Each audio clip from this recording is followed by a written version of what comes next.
All right, guys. Are we live? Are we live? I'm trying out some new technologies, and I'm not entirely certain about how that's working out right now.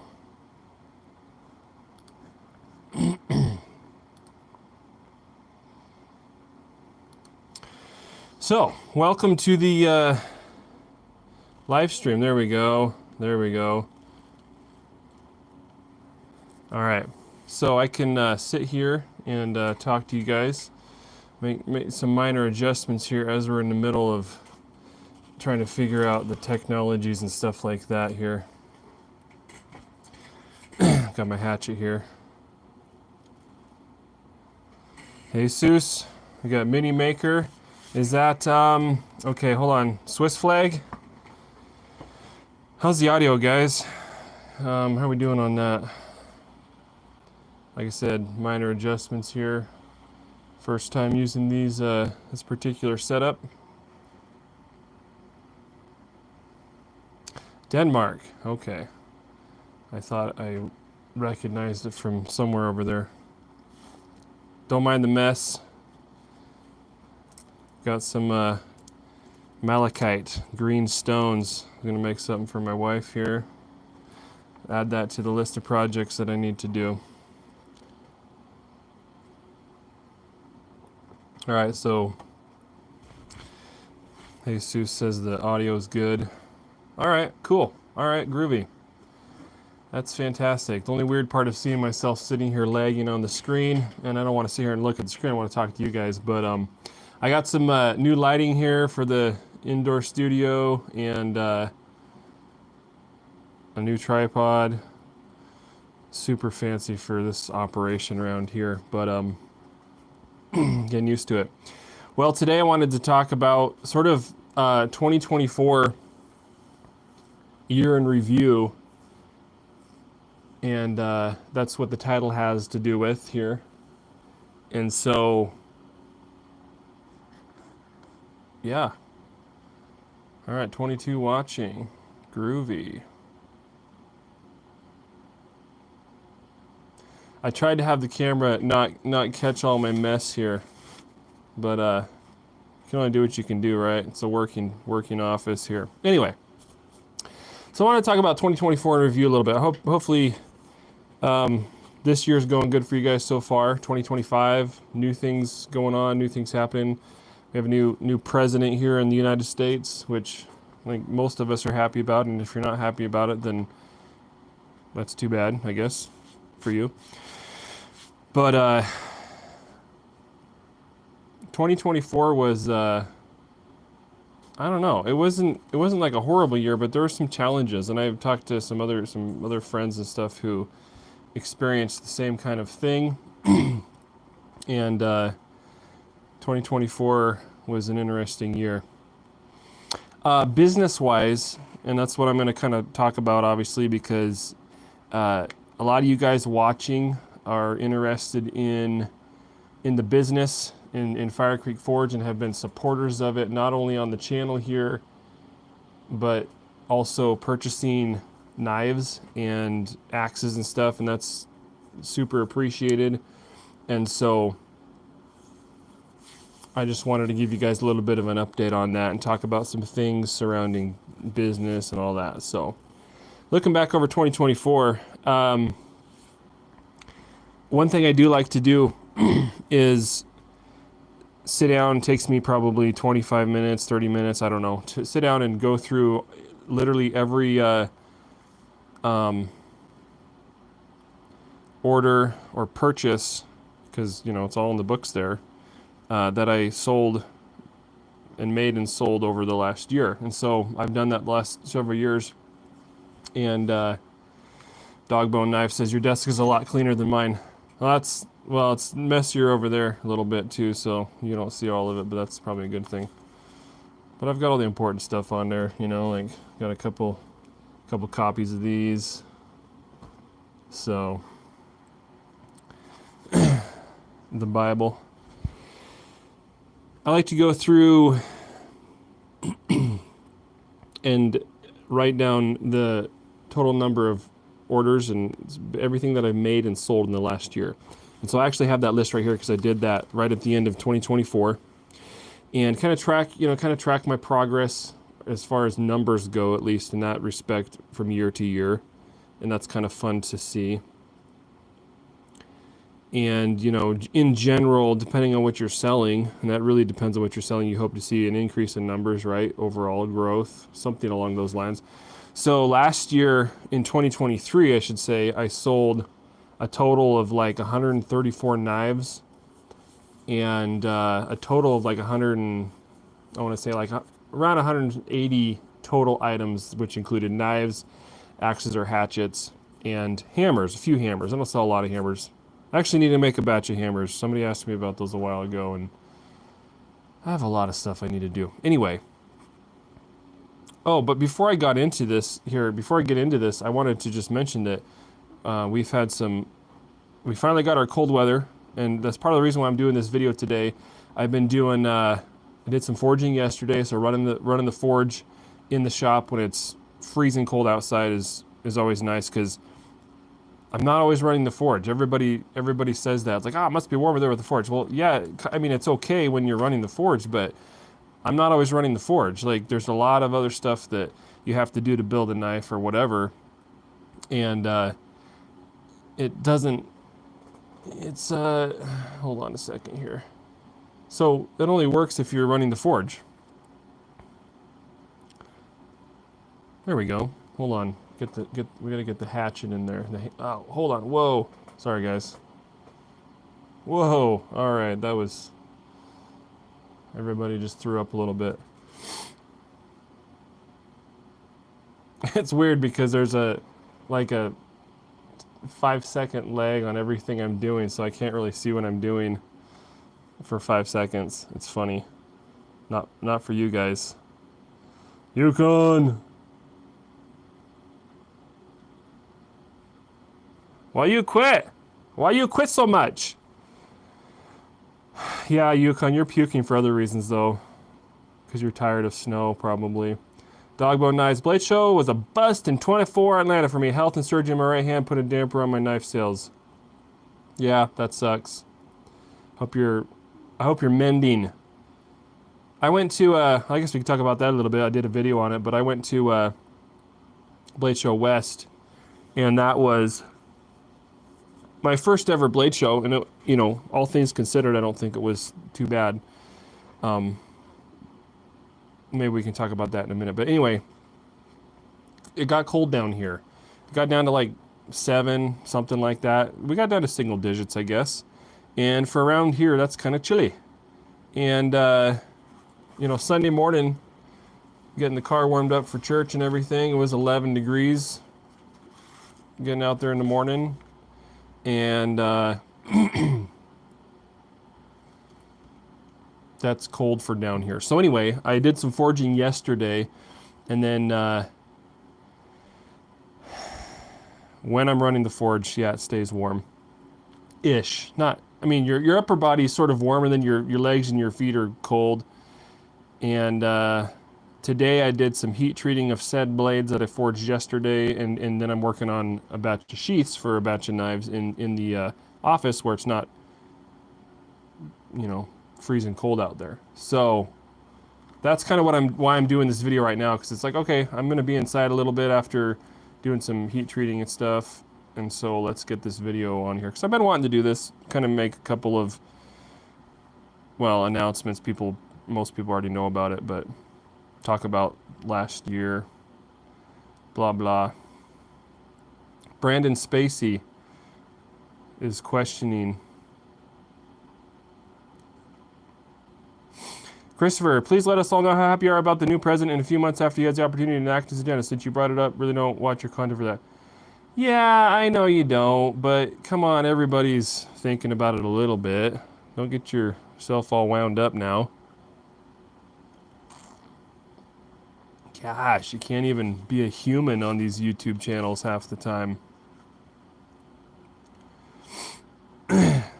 Yukon's puking because this angle iron has lots of Spidey Mighty. Well, you got to watch out for that, because on these bigger jobs, you'll get some of that Spidey Mighty in there. And it just, the dimensionalities do not work out after that happens. Usually if you throw it on the Robley-Tobley, that's a whole nother subject though. If I have a New Year's resolution, guys, for 2025, it has something to do with not giving much of a crap, as much of a crap, because if you just get too wound up around what everybody says. It's funny, one of the guys at church the other day, a few weeks back, he's like, yeah, I was reading some of those comments on there, and like, people are mean. I'm like, yeah, you know, sometimes I delete some of them because they're just, they bring the IQ of the video comment section down too far. But I really do try to let people have their opinion on my video comments, you know. And maybe that's not a good thing. I don't know. But like I said, sometimes you just have to delete them because it's just like, wow, this is just so dumb and not true. Willard James, are you pumped for Blade, Texas or what? Super excited. I am all paid up for Blade, Texas. And I got to get my stuff together. I tried to have a full table for Blade Show West, and there's really no need. At least there wasn't a need there to do that. So I'm not worried about that this time. I'll just bring what I have, except I also want to have a few nice pieces, like put some time into them. We'll find some time. Like a nice Damascus buoy or something like that, and then just not worry about it, because it's not really even about selling a bunch of blades there. Like some guys do. It just depends on what it is, but I'm not going to worry about that this time. So yeah, it should be fun. And it'll be my second Blade Show ever. So we've got Camelthorne Forge in South Africa. Been there. Flew into Joburg there and drove up to Zimbabwe a few years back. It's a good time. Fun time. See you later, Jesus. The Texian was about to ask also. So I'm getting off track here. Got to stay on track here, guys. Anyway, that's why I'm doing this live stream at this point in time. It should warm up a little bit now. The next day, tomorrow. What's that called when you call it the next day? It's called tomorrow. And then I got some handles to put on and all this other kind of stuff. More knives to forge. So, back to the whole list of different things that I don't know what the specific knives necessarily are. But I have a list of how many I made and sold in 2024. And the numbers are up relatively significantly from 2023. And the reason for that is because about 3-4 years ago now, somewhere in there, easily, well, over half of my income in this business was from YouTube videos. And for various reasons, that has drastically changed, and now 99%, well, maybe 90, at least 90% of the business is knife sales, which is fine, which is great. I'm a knife maker. That's what I do.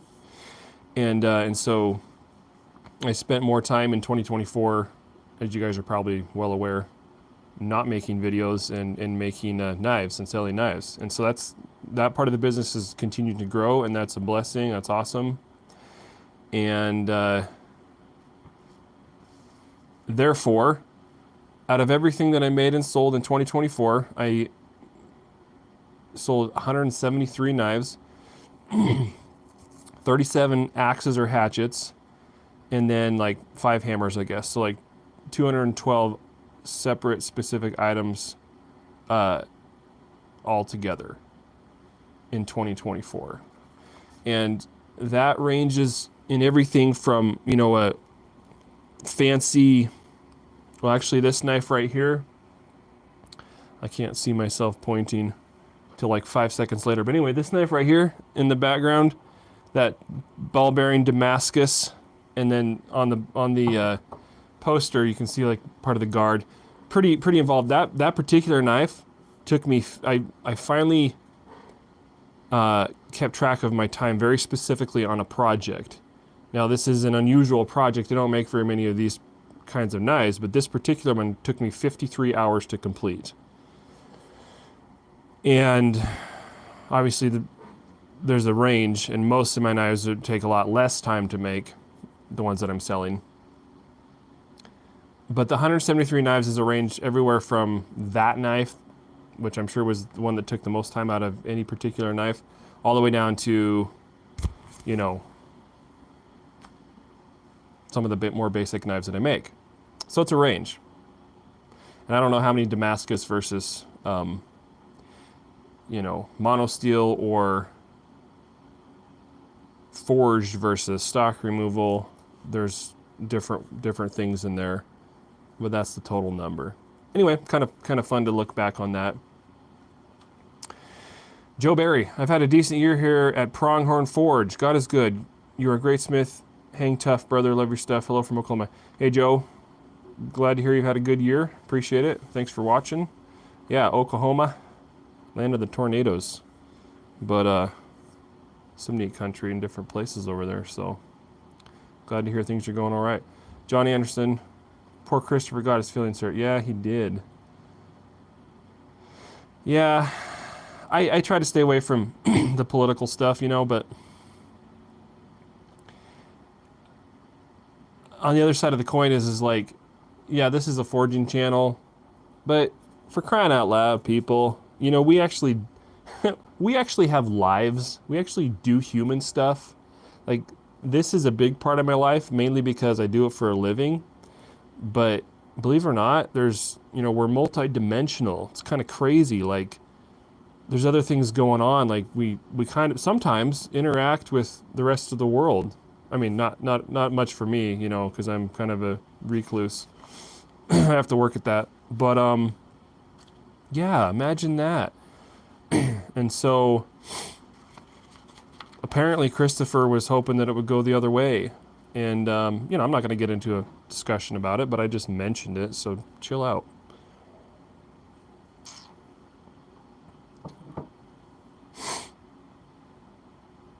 Nice o'clock, +1 for another viewer from South Africa, all the way down in Cape Town. Love your work, appreciate it. Thank you. Yeah, South Africa has a good, has a nifty bladesmithing community down there. Got some good smiths down there, for sure. Rory Burke, yeah, I know, right? Actually human.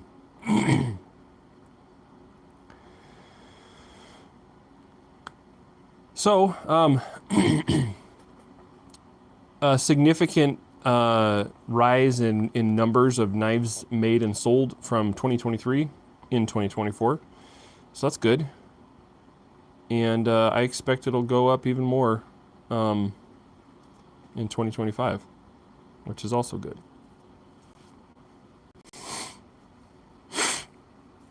Brandon Spacey, brand new to blacksmithing, couple months in. Decent belt sander to start with. Grizzly 2x42 is in my budget. Well, to be honest, Brandon, if it's something you're wanting to spend time in and actually work in, even just as a hobby, but like for a longer period of time, I would recommend investing in a quality 2x72 belt grinder. There's lots out there. The ones that I use and have used for years and I really like, it's the only ones I use are KMG from Beaumont Metalworks. They are like the original and they're among the best. And like I said, I put hundreds and hundreds of hours on my KMG grinders. And so that's what I recommend. But the 2x40 or the 2x42 from Grizzly, there's going to be some problems with it. Usually the problems those cheaper grinders have is the platen, like where the belt runs across that flat surface. It's not really made for any kind of precise work, and that's going to be, usually they aren't. Maybe the Grizzly is a little bit better.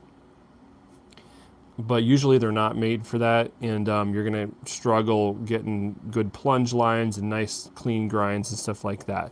Not that it can't work as a starter, but if it's something you're interested in pursuing long term, even just as a hobby, I'd recommend getting a quality grinder. You're just going to be way happier with the results. And, you know, it might take a little longer to save up for it, but if it's something you stick with, you'll definitely be happy you spent the money on it.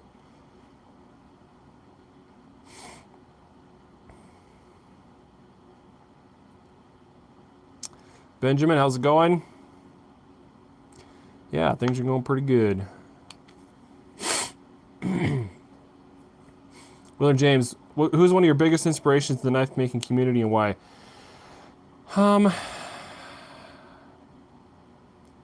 I try to learn from a lot of people, but for a long time and to this day, Kevin Cashin has always been a big inspiration for me, for a couple reasons. He does a lot of sword making and stuff too, but he's these days everybody talks about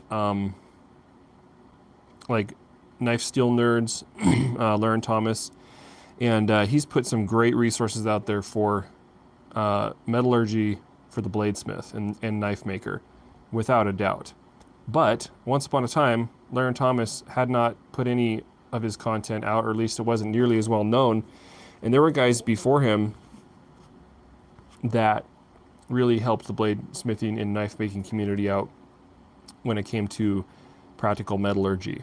And Kevin Cashin has been one of those guys, and was one of those guys, and still is. And I learned a lot from him long before I'd ever heard of Lauren Thomas. And, there's differing opinions in different areas when it comes to things, because not all of this stuff is 100% an exact science. And so you learn from different people, and you apply what works, and you figure out what works in your shop. But anyway, Kevin Cashin, he's a master bladesmith with the ABS, makes some amazing stuff, and a wealth of information when it comes to practical bladesmithing and knife making metallurgy.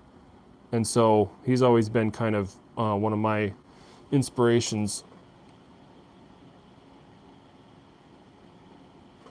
All right. Maybe. And then I have, for example, I have books from a wide range of other bladesmiths that all have some really good information and everything like that.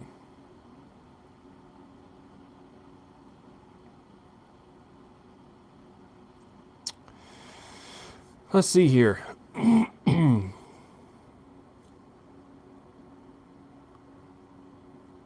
DH, yes.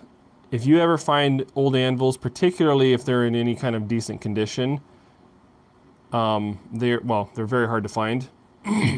And if you do ever find them, and you have the cash, usually if you can pick it up for a good price, you can probably resell it and make a little bit of money. But yeah, we bladesmiths will definitely use the old anvils, even ones that might have a little bit of wear or damage to them if they're not too extensive. But yeah, old anvils are definitely valuable and tough to find. Hey Randy, how's it going? Good to have you here. Randy's over there in California. I don't know if you're anywhere near the fires or anything. Hopefully not. All right, where was I? We were discussing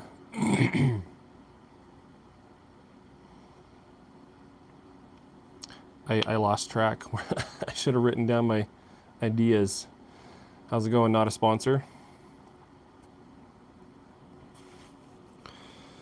Well, crud.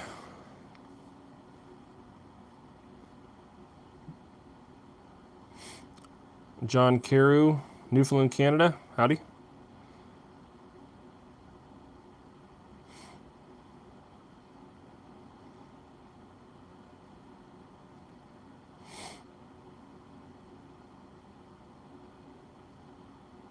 Dogbone Knives has some experience with the Grizzly grinder. All right, Randy's not near the fires. So we talked about, how many knives I was able to make and sell last year. And like I said, that's a wide range of knives, from a fancy Damascus fighter all the way to, a basic EDC knife. All right, so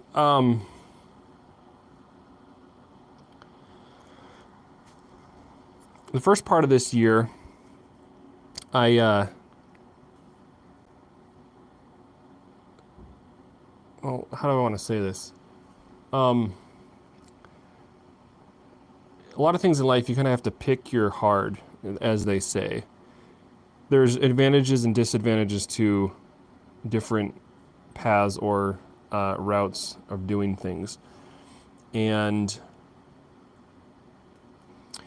self-employment is hard, but so is working a 9 to 5, but for different reasons.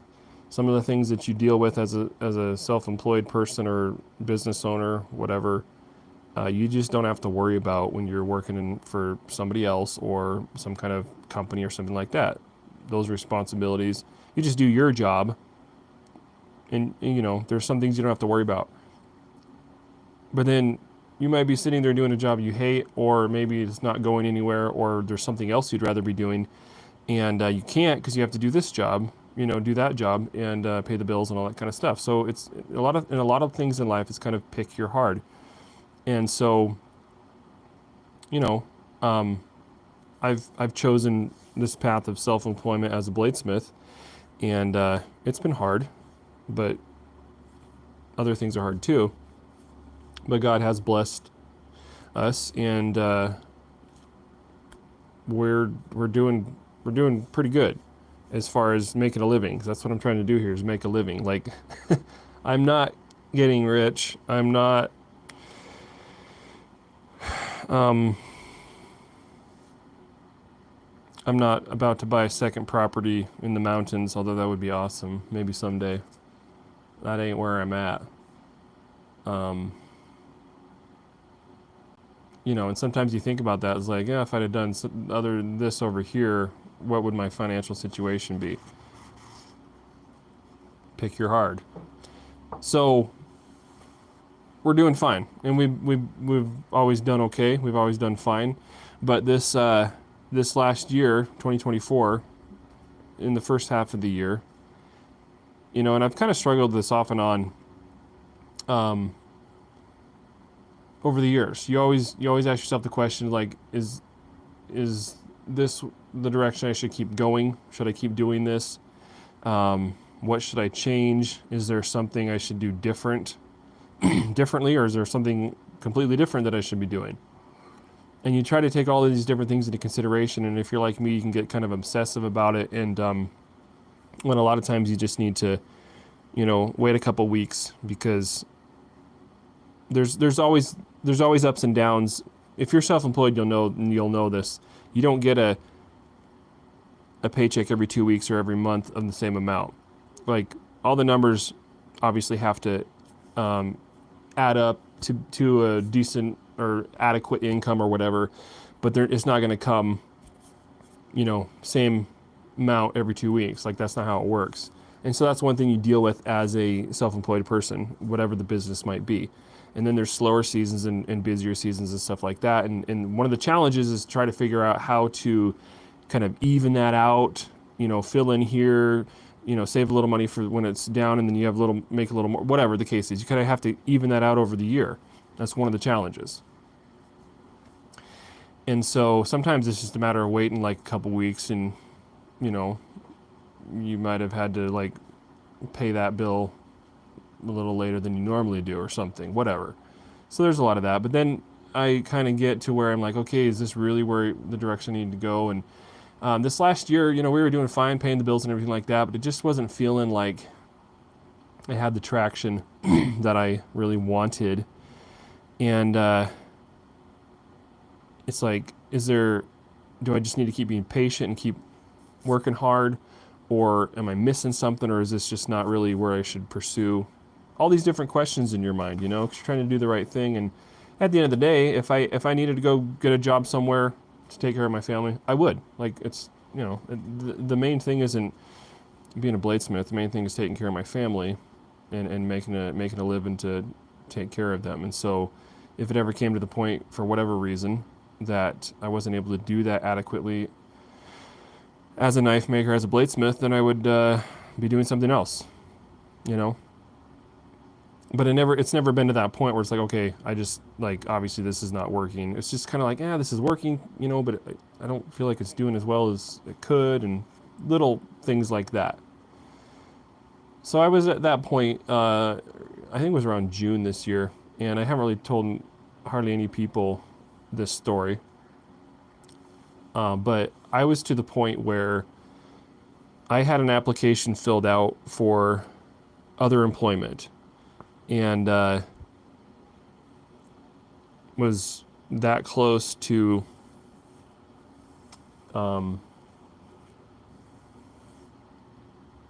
switching professions, basically. Like, I'd planned, I would have still made some knives as a hobby and stuff, but like stopped trying to make a living at it, and obviously drastically reducing the number of knives that I was actually making. Got little bits of leather all over my shirt here, making knife sheaths. Anyway, so I was to that point, and like I said, I had an application filled out, and was about to start the interview process for a completely different job. And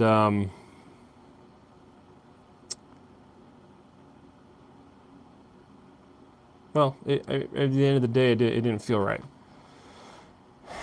And one of the things I've struggled with too is I don't ever want to be where I'm like, I'm doing this because this is what I want to do, but is this really best for my family or whatever? And so I kind of was asking those questions, right? And but at the end of the day, you know, considering a wide variety of factors, it didn't feel like the right thing, and I decided not to.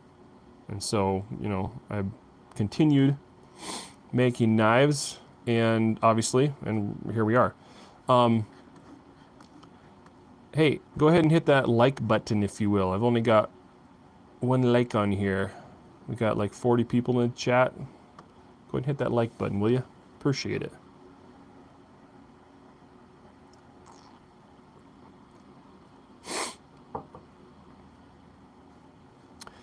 Let's catch up on the chat, on the comments here before we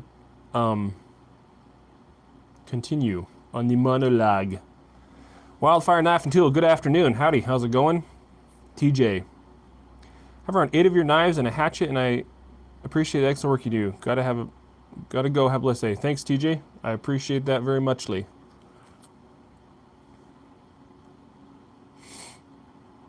Benjamin, that's what I was told when I decided to start losing weight. Being fat is hard, diet and exercise is hard. 100%, you gotta pick hard. Yeah, you gotta pick your hard. That's right. And the other thing too is that usually, well, a lot of times they say like the right path is not the easy path, and that's, in general, that's true, but also like good things typically aren't easy. Like, it's just the world we live in. Like, you know, crummy results are not hard to come up with, right? It's the good stuff that's hard, right? Wildfire Knife and Tool, I have a table at Blade Show Texas here, first week of March, I guess. And then I'll probably go back to Blade Show West. That was fun, going up to Utah there. I think I'll probably have it at Salt Lake City again. So tentatively planning that one as well, but I have a table paid for it. Blade Show Texas in a little bit here.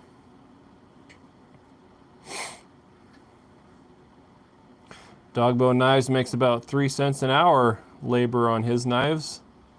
That's hard to pay the bills on that. 30 Acre Creations. I ran a small business for years. It's very difficult to maintain a regular income. It almost comes to a point where you need to expand or die. I shut it down. I wasn't willing to sacrifice quality over quantity. Yeah, well, some particular businesses are difficult to expand and maintain the quality. But again, that's part of the difficulty. And it just depends on what kind of product you're trying to put out, I guess, too. But yeah, it's a challenge.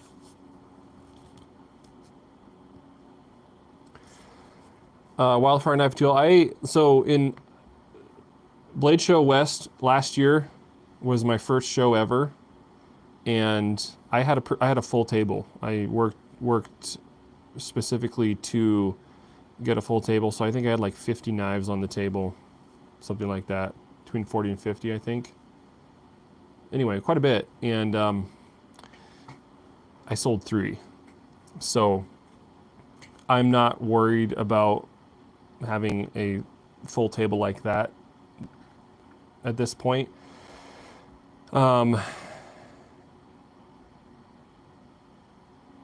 Maybe in a few years because that's the thing, like, the business that I've been able to build to this point, prior to last year, I'd never gone to a blade show of any kind.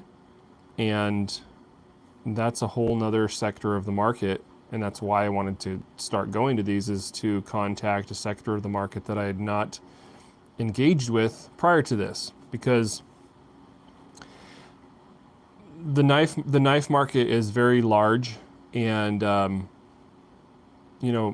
like you guys on YouTube here, some of you, actually I did meet some of you guys at the Blade Show, but like most people watching the YouTube channel, for example, aren't going to go to a Blade Show. And then most people at the Blade Show that go to the Blade Shows, and some of that's locally too. A lot of those people are local, like they've never heard of me. And so you're not necessarily going to contact or engage with this part of the market without going into these specific areas. So what I've always heard and read is that you have to go 3 years to a show before you can really judge whether or not it's going to be fruitful or worth the time and money.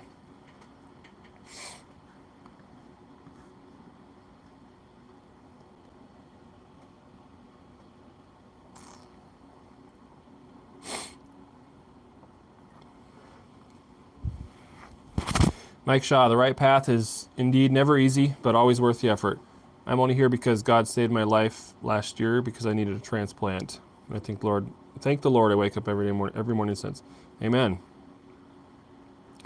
Yeah, and then I look at, there's different knife companies, for example, that had pretty humble beginnings, and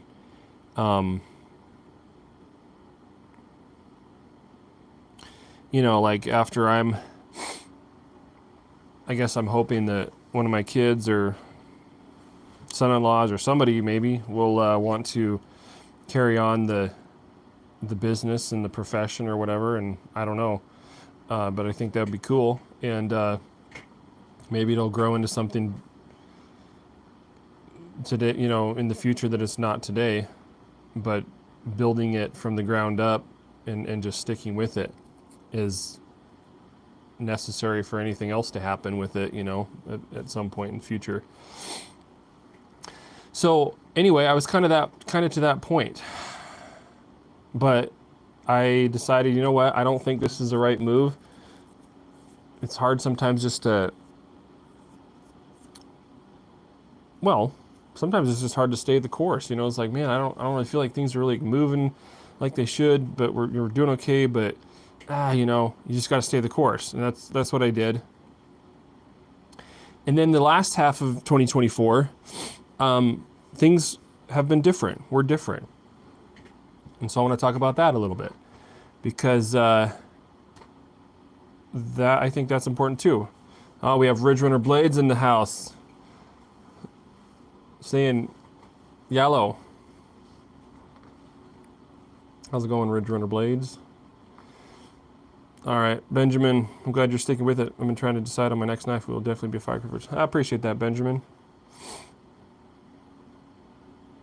DH, recreation shows like boat shows have high-end knives and buyers. That's good to know.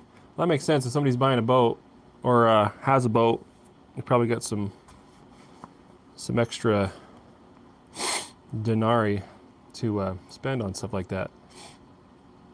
or maybe they like that kind of stuff too. Generally, people have extra money to spend on stuff. It's just depends on what they want to spend it on. Anyway, so the last half of the year, yeah, Ridge Runner, you're in Texas, but you're probably about 10 hours away from me. Are you heading over this way? I think we briefly talked about that, but not like made any plans or anything. So I don't know. That's right. Following God is just that. Staying the course.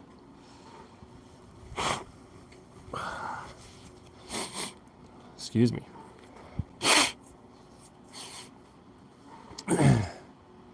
Yeah. All right. Cool. Yeah. So the last half of the year, after deciding not to pursue an entirely different profession, because I have I have rather eclectic experience in various lines of work, which can be helpful in some ways, but anyway, after deciding not to do that and stay the course,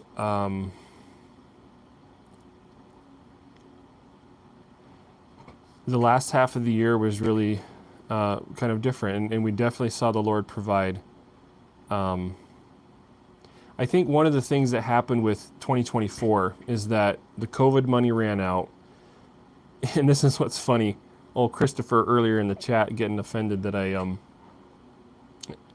actually, I'm sure he's not here anymore, but it's like, no, I'll be happy when the policies are fully implemented, because anything that brings down inflation and puts more money in my pocket and your pocket is only good for everybody. But I think one of the things that happened in 2024 is that, like, the COVID money, free money ran out.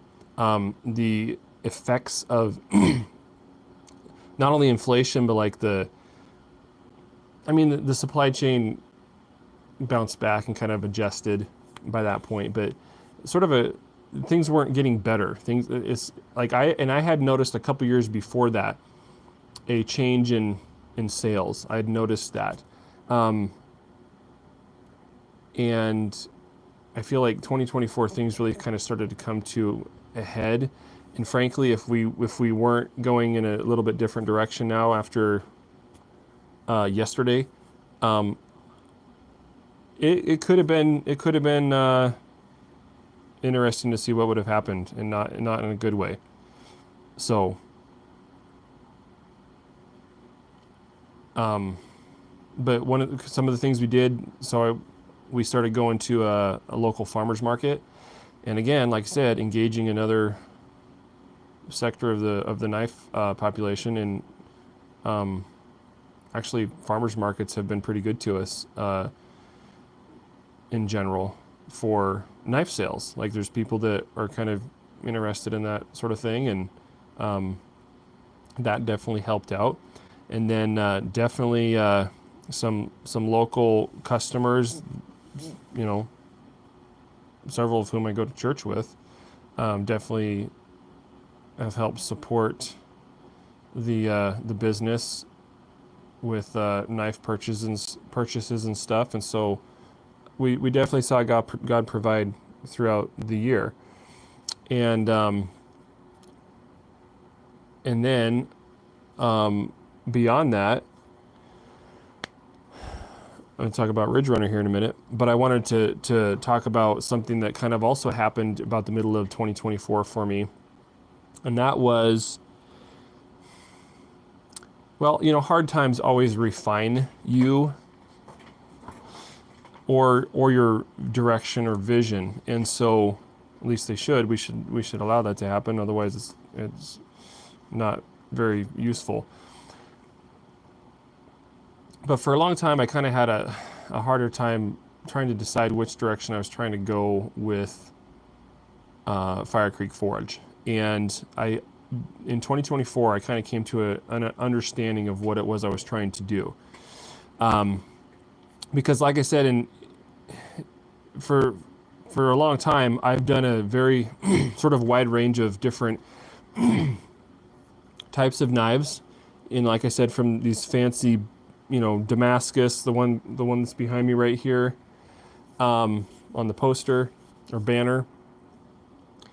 And those, that particular one, whenever I made it, I sold that one for, I think, $18.50.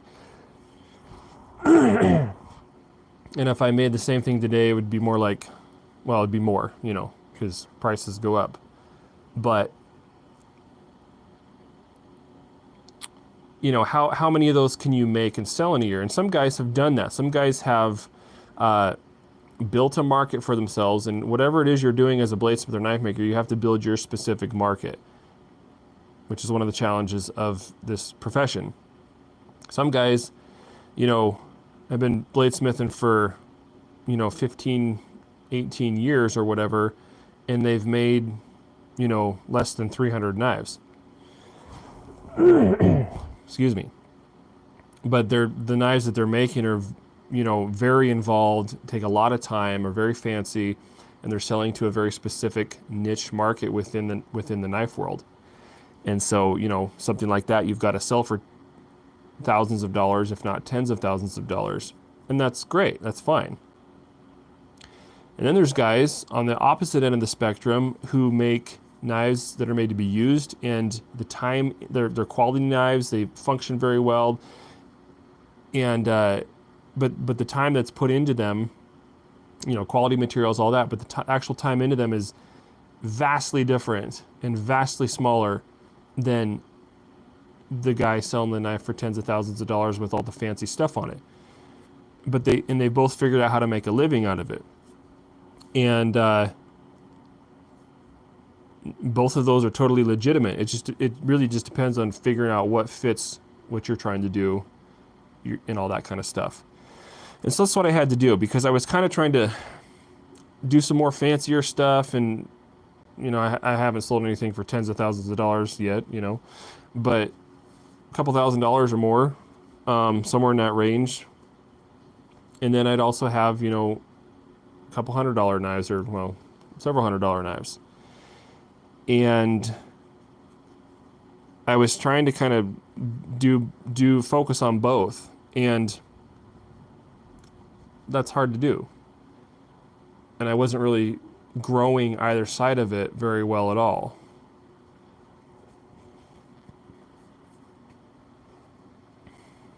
Let's catch up on the comments here. Herb Bauer Boat Show in Long Beach was great back in the day. That's cool.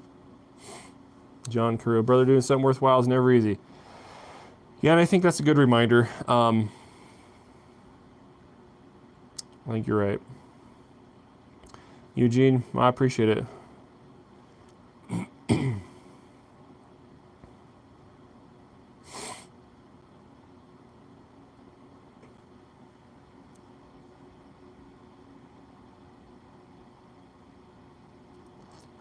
Mini Maker, I thought many knife buyers like to see a video of their specific knife being made.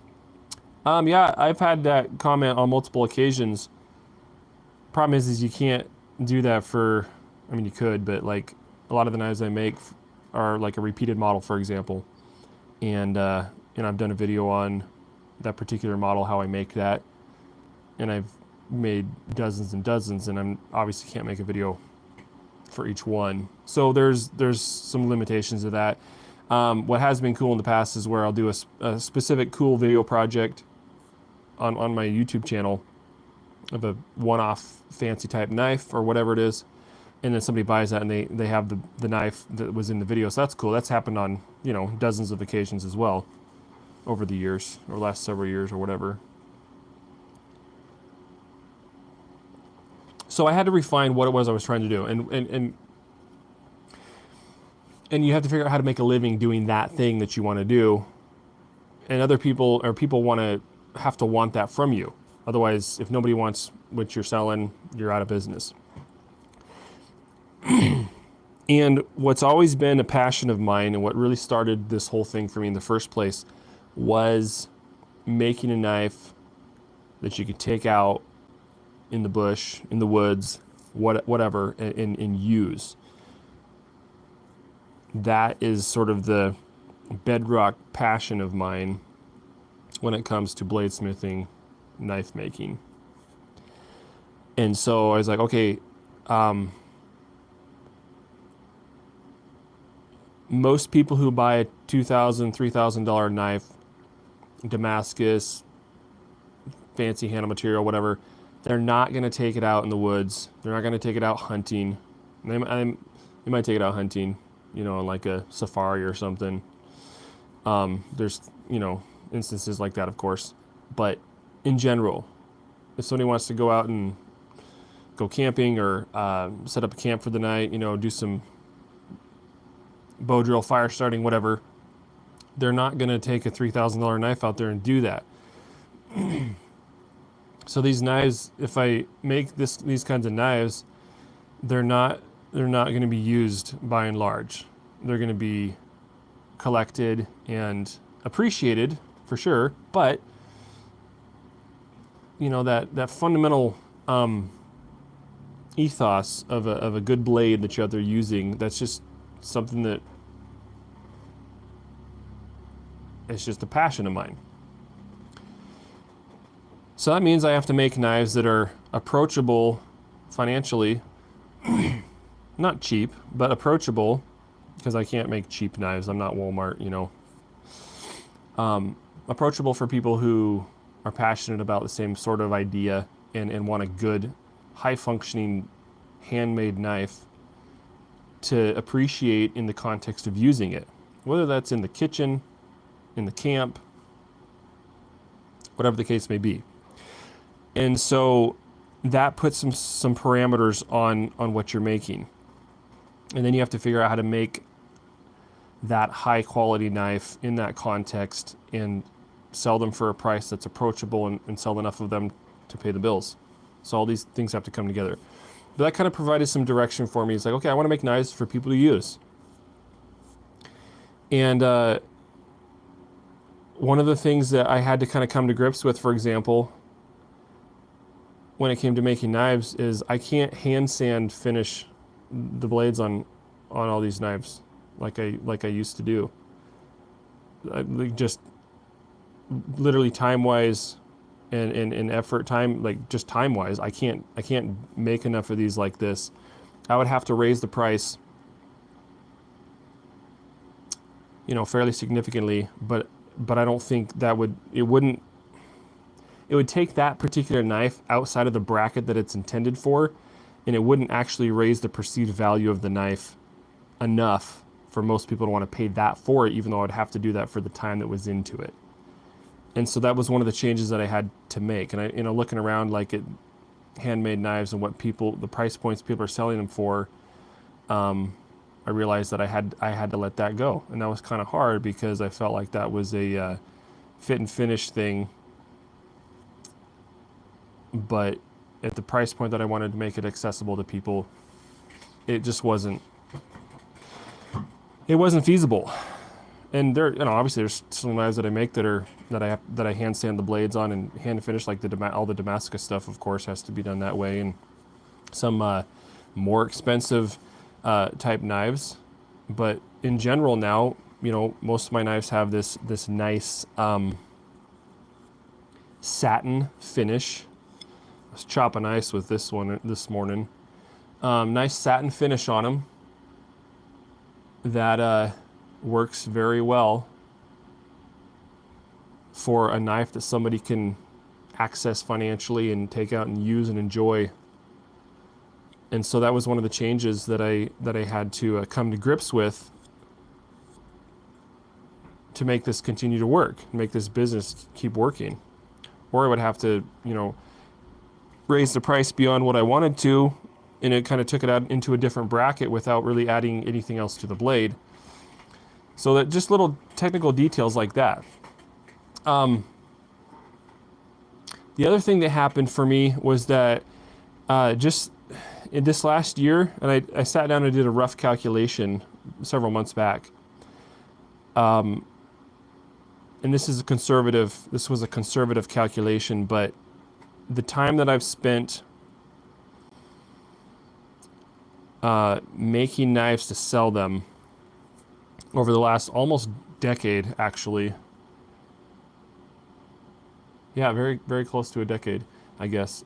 Is around 15,000 hours. And they say you have to. It takes 10,000 hours to become an expert at something. Well, I'm slow, and not the sharpest bulb in the box, and so I feel like I finally got to a point where things really just kind of started to coalesce, and I felt like, okay, I've got a real solid basis here to start raising the number of actual blades that I make with the same quality. Because, okay, you can spend 50 hours making a really nice knife. Okay, cool. But can you make the same knife in 10 hours, in 5 hours? That's where the rubber really meets the road if you're going to try to do this as a living. And it's taken me a long time to get to where I feel like I've really started to get to that level. So, I've been making quality knives for a long time, but the amount of time that I've put into it, and this is another thing, this is where you put in your, like they say, pay in your dues. So I've been paying my dues for a long time, and this last year, there were some things that kind of really started to coalesce or click, and in another, one of those was forged blades. I've forged a lot of blades. I've done a lot of blades by hand. I've had a power hammer for a couple of years, maybe 3 years now. I don't even remember, and you can forge a blade out, but getting to where you get a consistent time effective forged blade, that takes some time to build that skill.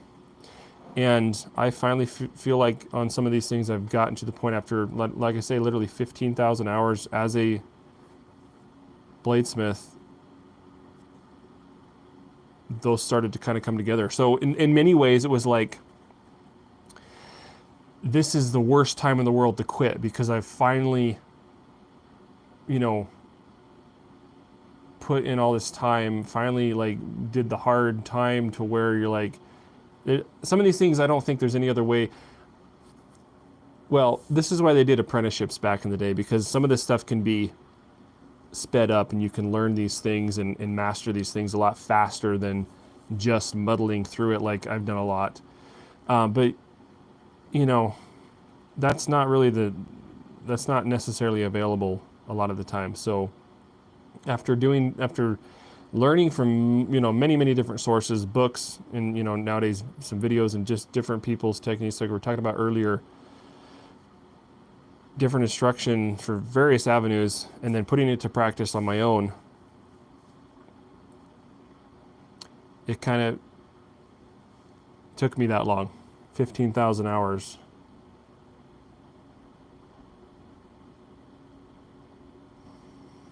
Battle Chemist, appreciate it. Thank you. Yeah. So, and we'll talk about that here in just a momentary here.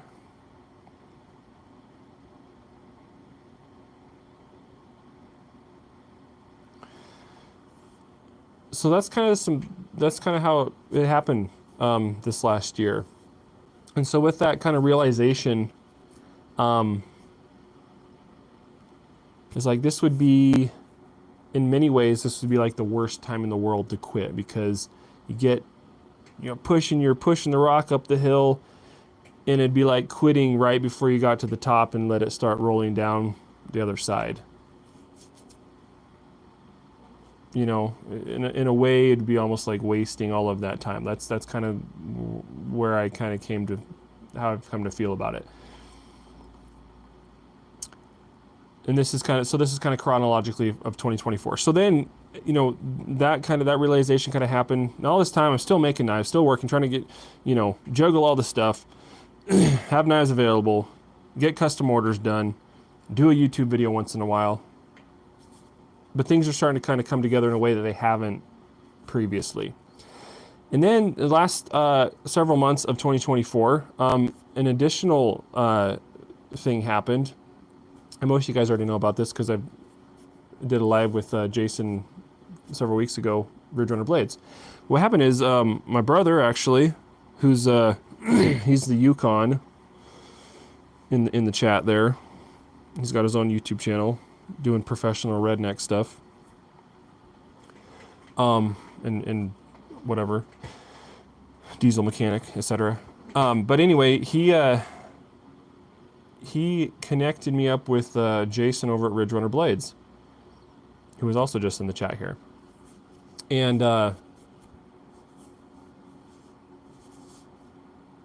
which was really kind of perfect timing, because like what I just shared about sort of the 15,000 hours and things starting to like kind of coalesce.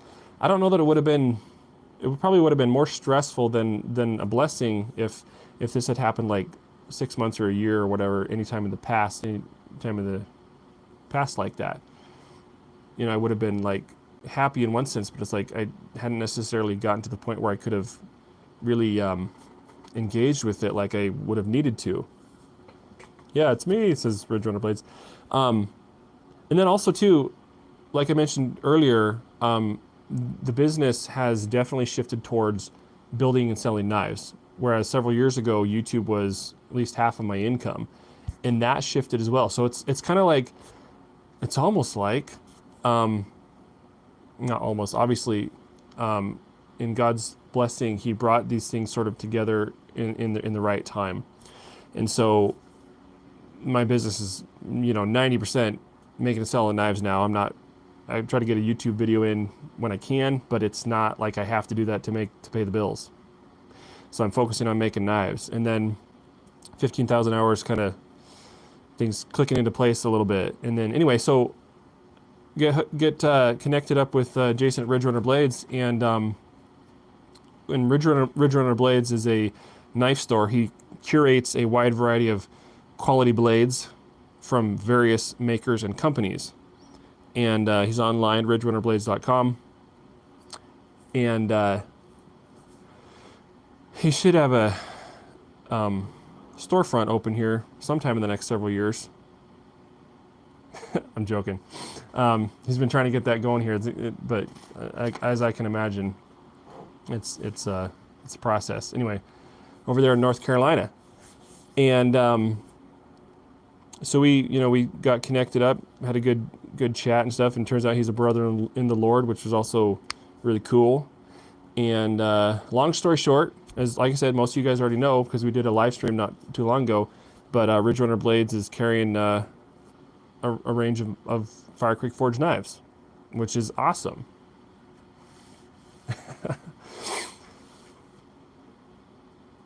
Yeah. So, and I want to talk a little bit about why that's exciting and groovy and all this.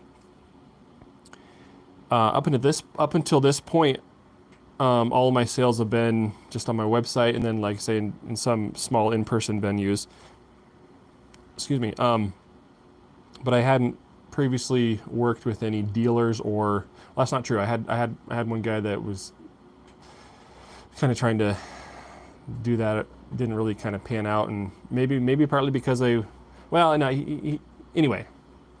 nothing of any volume or real significance.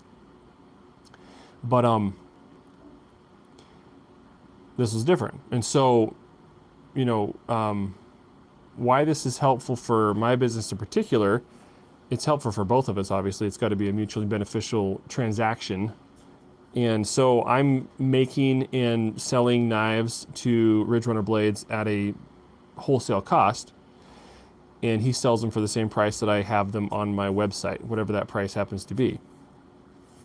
And there's several reasons why this is great. One, a dealer orders in quantity. Okay, so even though it's at a wholesale cost, it's beneficial for me because I can bust out a batch of knives, and it's sort of like a paycheck right there, and that's great, because normally I'll make a batch of knives and then they'll sell over a period of time. That's fine, but this is nice to be able to just bust them out, get paid, and then you can almost think of it like I'm paying them to then sell the knives, because the other nice thing about it is that I can just make the knives, get them all ready to go and all nice, package them up and send them off, and I don't have to worry about them anymore.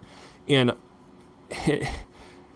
that, photographing, listing, processing transactions, shipping, like that's almost a whole job in and of itself, which is what I do as a part of this business. And I'm sure Jason will chime in. Like that's what he does. Like that's his business basically. And it's a full-time job, but it's nice for me. So I can just make the knife, send it off, and I'm done. And then he can,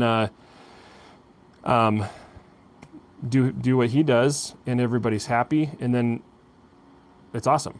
The second reason why it's great is because he's got a whole, just like any particular knife store dealer would, and who knows, maybe there'll be some more in the future, depending on how many knives I can make. But they've got their own customer base. And so it's also helpful for Fire Creek Forge because, again, a lot of the people that Ridge Runner is selling to would not have heard of Fire Creek Forge prior to that. And so that's also helpful in that regard. But as far as things changing, it's not really going to change anything for the typical experience on my website. And again, there's some crossover now because a lot of you guys have purchased from my website, and now you're aware of another place to purchase Fire Creek Forge knives. But I'm going to keep selling knives on my website. Keep trying to have stuff available up there. I have slowed down on my custom orders a bit. I have custom orders that I need to get finished and get those done and out the door. And I'm kind of adjusting how I do my custom orders now. So, which isn't relevant for probably most of you, but if you're interested in that, I'm still taking some custom orders, but it's a little different than it has been because I don't want to have expectations and not fulfill them well. And so, but in general, it's business as usual, except for we're selling more knives, and that's awesome. Making and selling more knives. Yeah, Ridge Runner Blade says people have no idea how much time it takes. Yeah, photographing, listing, packaging, shipping. It's crazy.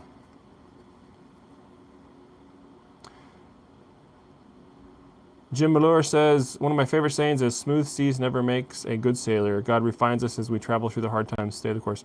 Yes, sir. That's, that's accurate. And I got to remember that. And it really comes down to, I do believe that this is what I should be doing. Like, I believe this is where God has us, has me. And I do have the support of my wonderful wife, and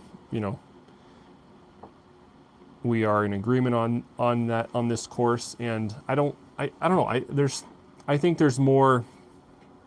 I think there's a reason, because being self-employed with all the challenges that it does allow for some certain flexibilities and stuff that a 9-to-5 typically doesn't afford.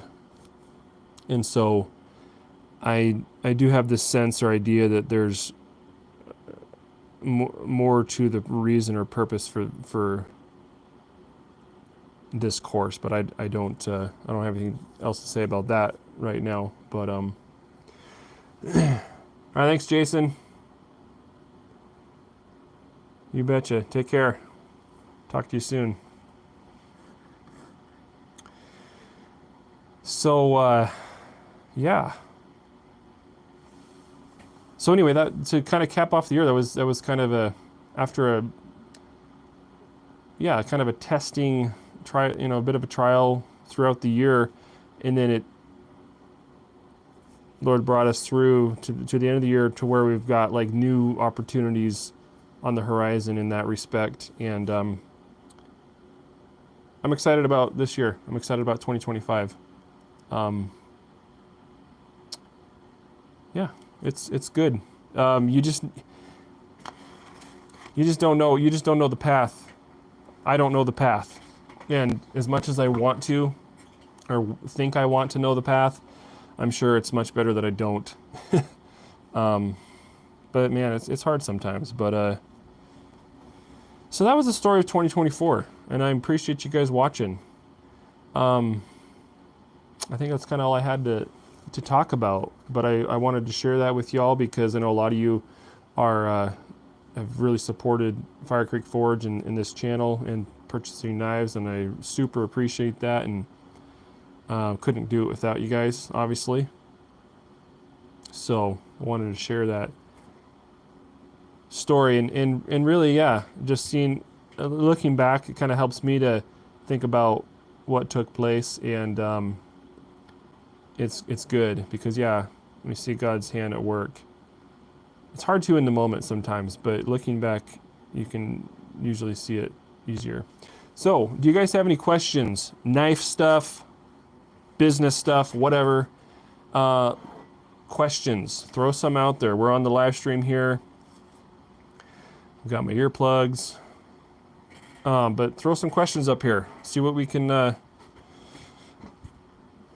talk about here for a little bit.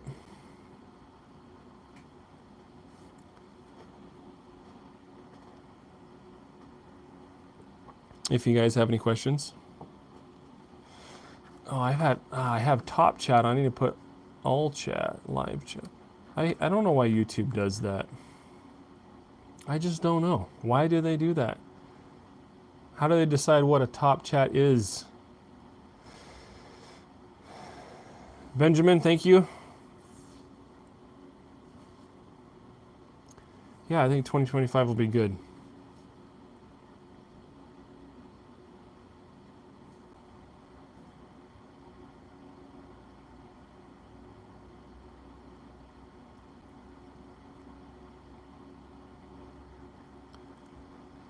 So, yeah, any knife questions, bladesmithing questions, steel questions, anything. Throw it up there, let me know.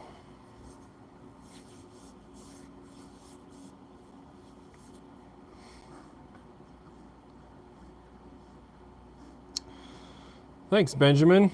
Super chat. Keep at it, yes sir. I intend to.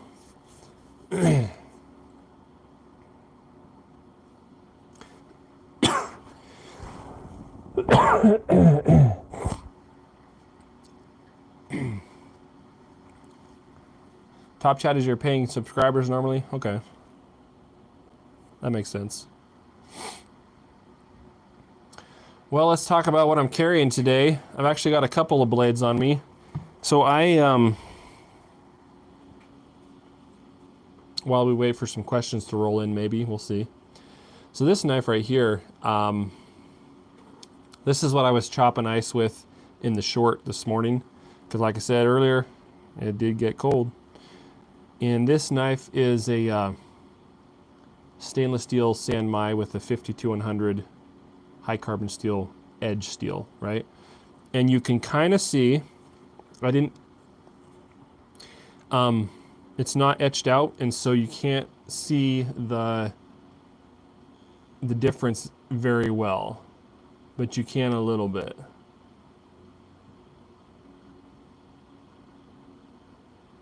You can kind of see the weld line.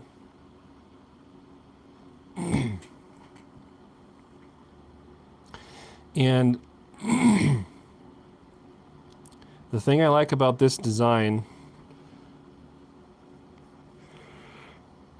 is this blade's not going to break. You can actually bend this blade, but then you can bend it back. And it's definitely stiff enough to just not bend in normal use. And I might have actually bent it a little bit in that crazy ice chopping this morning. That's a good little test. Yeah, I think I did. It's going off just a little bit like that. But see, that's kind of the whole point. This is 304 stainless steel. It does not harden.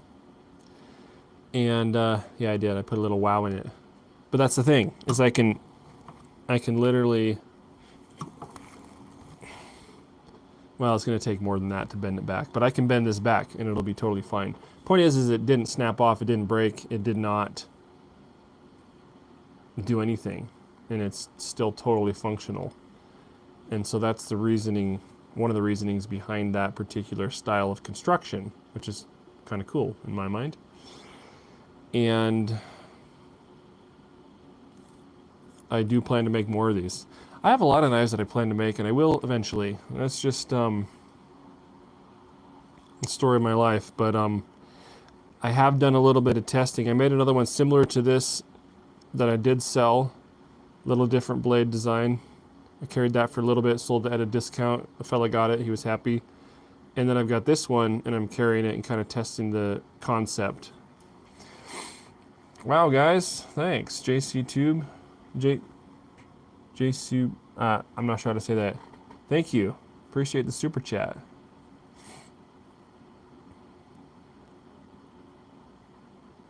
Joe Barry, you bet. I appreciate that.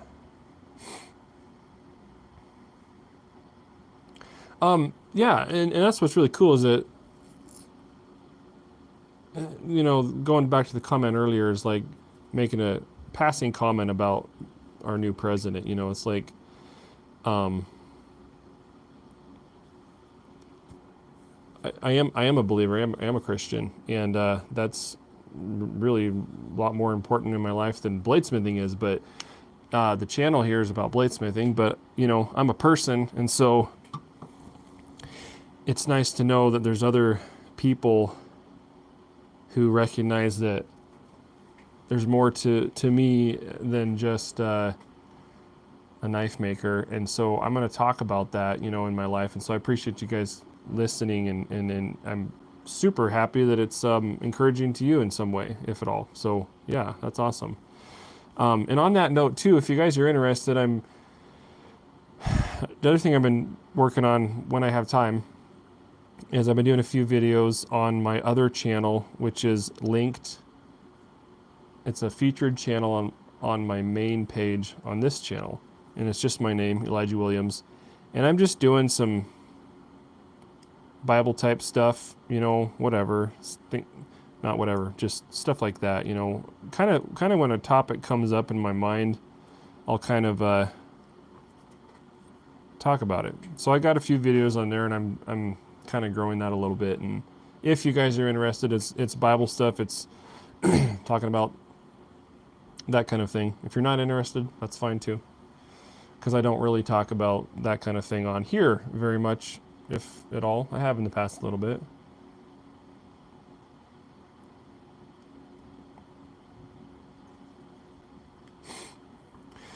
Jim, it says, what's your thoughts on making Kardashian for sale? They seem simple, and you can make some quick money.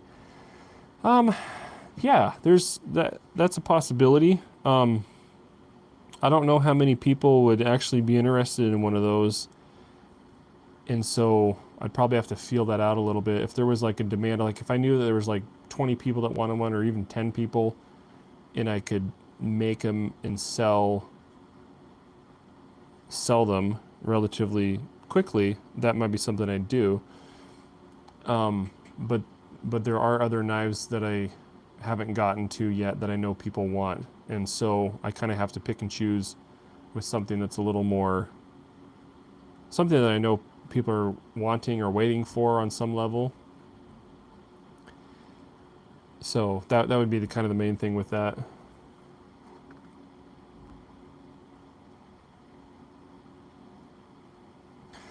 Joe Barry, I always have a hard time with my stainless Sanmai. Any pointers?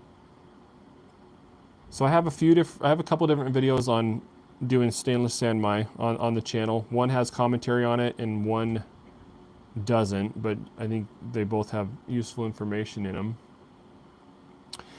So if you just Google stainless steel Sanmai, or not Google, but search on my channel stainless steel Sanmai, they should come up.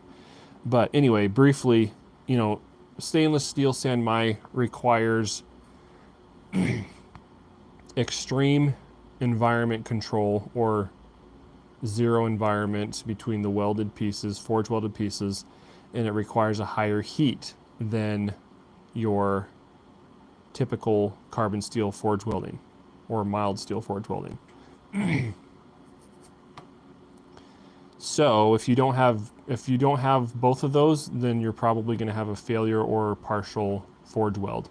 The way I do it is simply I'll take my 2 pieces of stainless steel and my high carbon steel. I will grind them off nice and flat to like a 120 grit. Make sure they're flat. You got to have nice flat platen so they go together real nice. Spray them down with WD-40, put them together. Use my arc welder. You can use a MIG would be even better to weld all the way around both seams, or if you do a nice wide bead and cover both of them, but you got to seal it up completely. No air holes or whatever.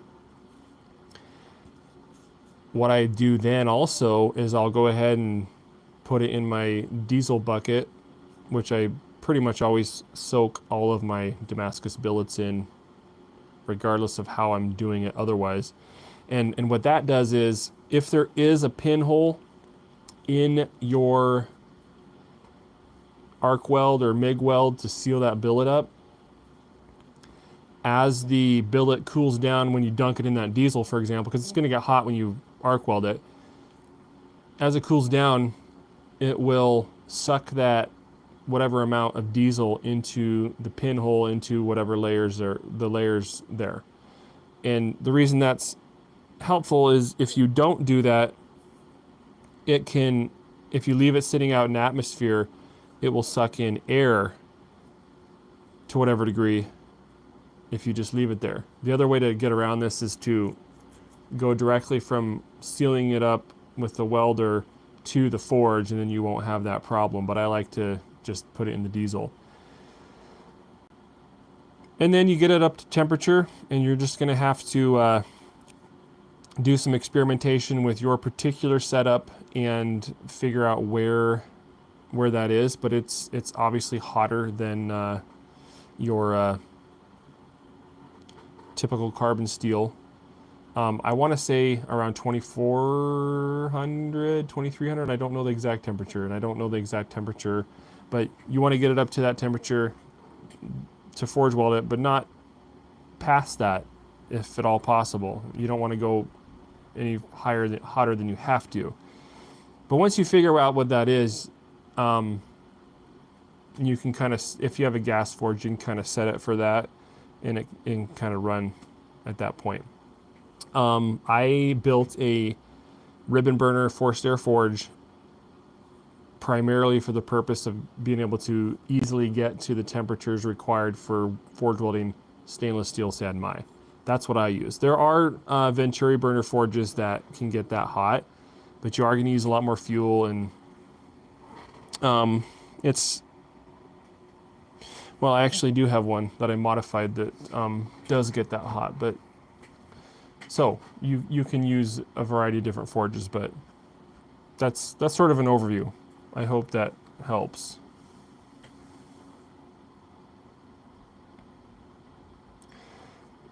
Yeah, I think it's around, I don't know. I'm not sure. I think it's around 2400 degrees, but I don't have like a thermocoupler in my forge or anything like that. You just learn to recognize when it is hot enough.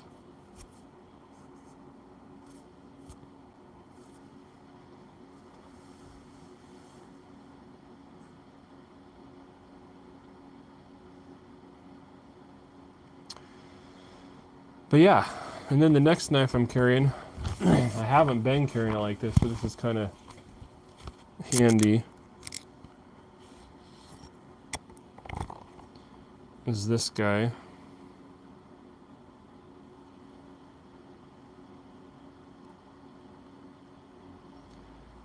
And it's actually on this particular one, I softened, excuse me, I softened out the spine on this one. And this is 52100.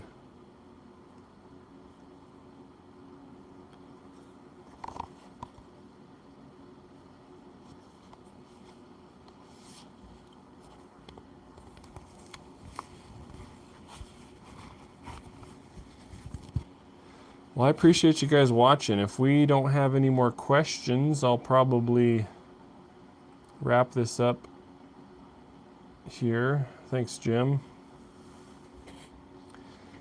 Probably wrap it up here and get back to making knives. Well, I gotta make knife sheaths. I've got 6 more to put together and then 12 to sew and finish. So, yes, sir.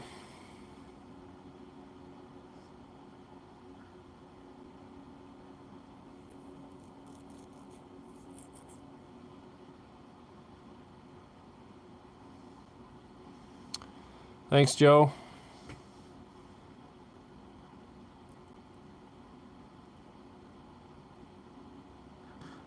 All right, guys. Well, hey, I appreciate you hanging out, listening to me yak. And I hope 2025 is a good year for y'all. And I'm excited about moving forward with it. And we'll see where the Lord takes us all and keep paying the bills and all that good stuff. So appreciate y'all hanging out and watching the video. And we will see you on the next video. Thanks.